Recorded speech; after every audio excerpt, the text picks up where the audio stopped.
Bonjour.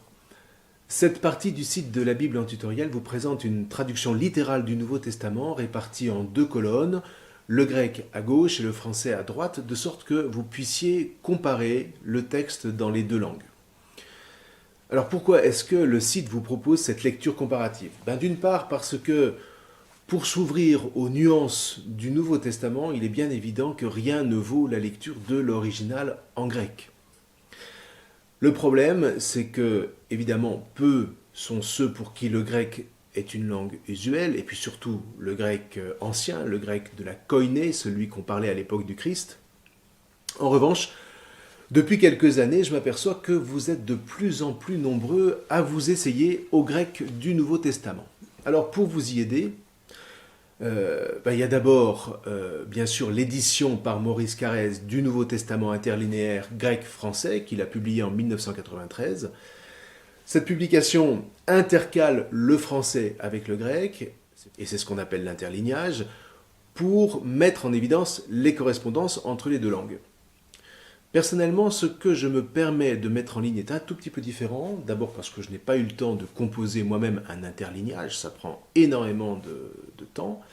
Ensuite, parce que j'ai tenté de vous proposer un décalque qui soit le plus fidèle possible au grec, au sens où j'ai rigoureusement traduit chaque mot grec par un seul correspondant français, soit un mot, soit un groupe de mots que je relie par des traits d'union, quand le sens le nécessitait, notamment pour mettre en évidence les correspondances des racines.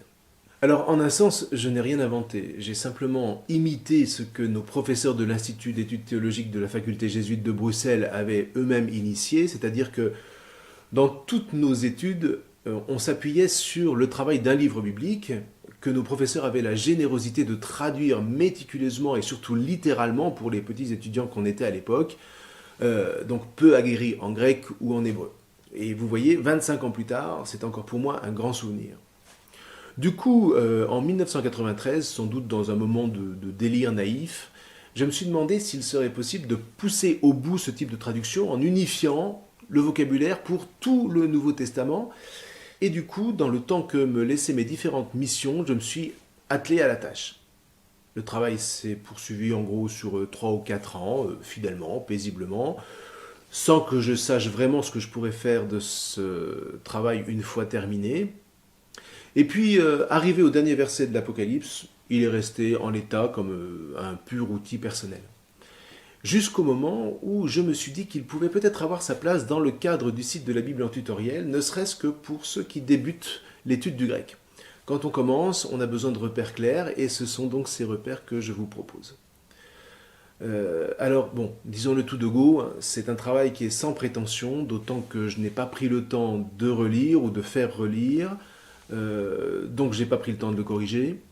Je ne peux donc pas vous promettre qu'il soit sans faille, mais ma foi, ce travail existe et je me permets de le mettre à disposition de toutes les personnes pour qui il pourrait être utile. Et si tel est votre cas, eh bien mettez-le en œuvre pour vous aider à découvrir le grec, sans oublier auparavant de consulter les principes de traduction que je vous ai écrits en dessous de la vidéo.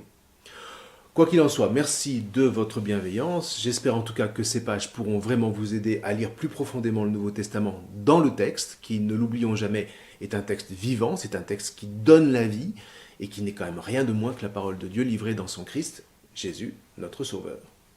Voilà, bon courage pour votre travail, je vous remercie.